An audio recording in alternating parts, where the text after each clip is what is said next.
I'm 78 years old. My daughter hasn't called me in 3 years. My son sends a text on my birthday. That's it. I don't blame them. I tell myself I do sometimes, late at night when the house is quiet and I can't sleep. I think about how ungrateful they are, how I gave them everything, how I worked myself to the bone so they could have a good life. But that only lasts a few minutes, because deep down, I know the truth. I wasn't there. Not really. I was in the building. I paid the mortgage. I funded their education. But I wasn't present. And you don't get credit for proximity when your mind is somewhere else. I need to tell you how this happened, because I think a lot of you are doing the same thing right now, and you don't realize it yet, just like I didn't. I started my career in my mid-20s. I was ambitious, hungry. I came from nothing, and I wanted to build something. That wasn't wrong. I don't think ambition itself is the enemy, but I never learned how to turn it off. My daughter was born when I was 29. I remember holding her in the hospital and feeling this overwhelming wave of responsibility, not love, at first. Responsibility. I thought, this child needs me to succeed. She needs stability. She needs a father who can provide. So that's what I did. I worked 60-hour weeks, sometimes more.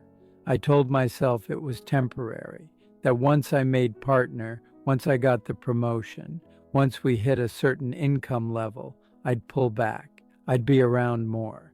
But that never happened, because every milestone just created a new one. Every achievement raised the stakes, and I got addicted to it. Not the money, exactly. The identity, being known as someone who delivered, someone important, someone who mattered. My son came 3 years later. By then, I was already gone, even when I was home. I missed his first steps because I was in a meeting in another city. My wife called me, excited, almost in tears. I remember saying congratulations and feeling nothing, just impatience because I had a client dinner in 20 minutes and I hadn't prepared my talking points. I told myself he'd take first steps again, that there'd be other moments, and technically I was right. But I missed those too. I missed school plays, recitals, parent-teacher conferences, baseball games. Not all of them. I showed up sometimes, and I held on to those instances like they absolved me. I'd sit in the bleachers, checking my phone, halfway listening, and tell myself I was there. I was participating, but kids know. They know when you're only partially in the room, when your eyes glaze over because you're thinking about work, when you cut them off mid-sentence because a call is coming in.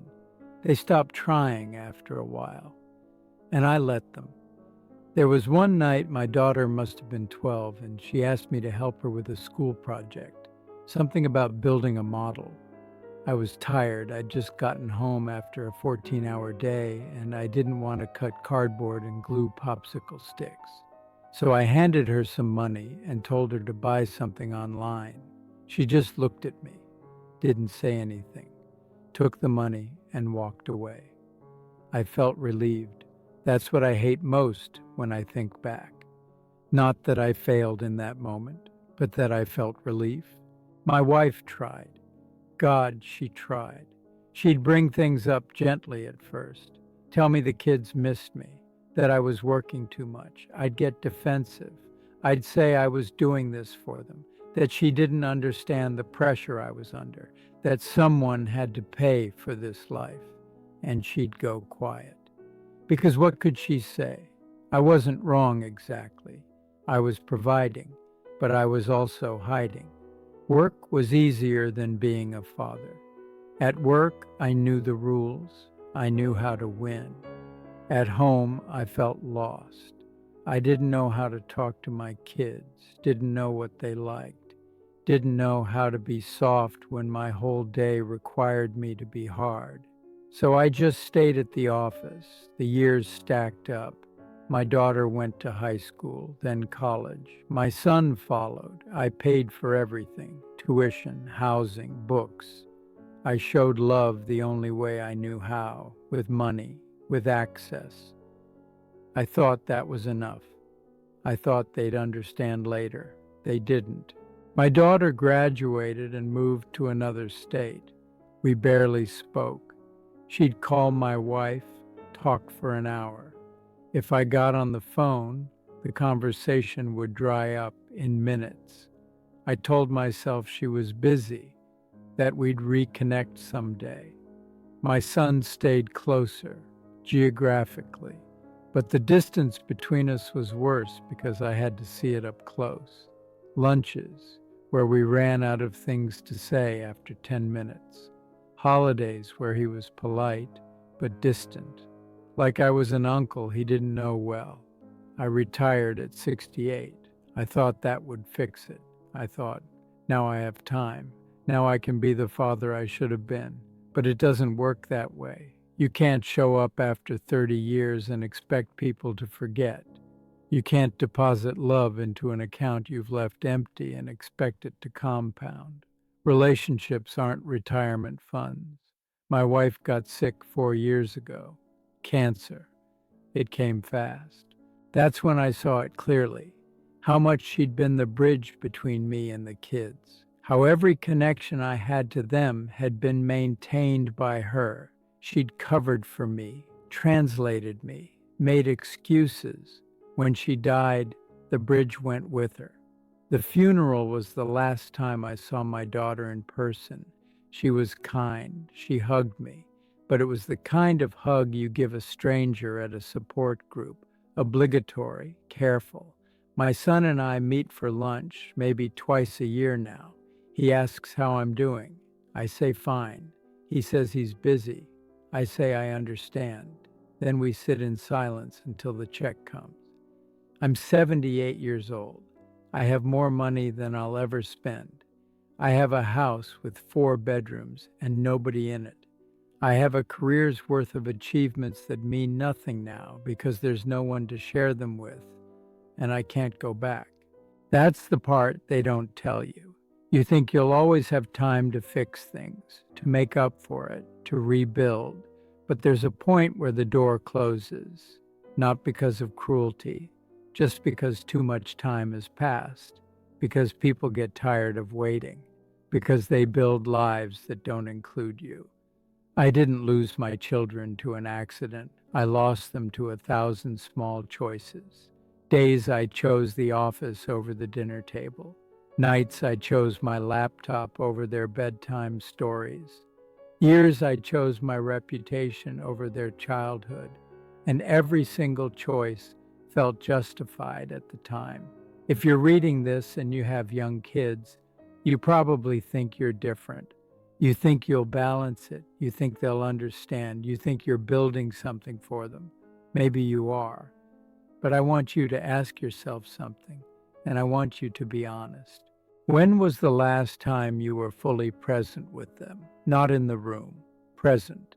When was the last time you turned off your phone, looked them in the eye, and listened like nothing else mattered? If you can't remember, that should scare you. I'm not saying quit your job. I'm not saying ambition is evil. I'm saying there's a cost, and you don't see it while you're paying it. You see it decades later when you're old and alone, and you'd give every dollar back just to have one more morning with your 6-year-old. But you can't. I keep my phone on at night in case they call. They won't, but I keep it on anyway. I look at pictures sometimes. Birthdays I barely remember. Vacations where I was physically there but mentally gone. I look at my kids' faces and I try to remember what they sounded like, what they cared about, what made them laugh. And I realize I never really knew. I was their father in name, in legal obligation, in financial support, but I wasn't their dad. I didn't earn that title, and now it's too late to try. I'm writing this because I don't want you to end up here in a quiet house with a full bank account and nobody who wants to call you just to talk. Success is not a substitute for presence. Money is not a substitute for time, and your children will not wait forever. I know that now. I just wish I'd known it when it mattered.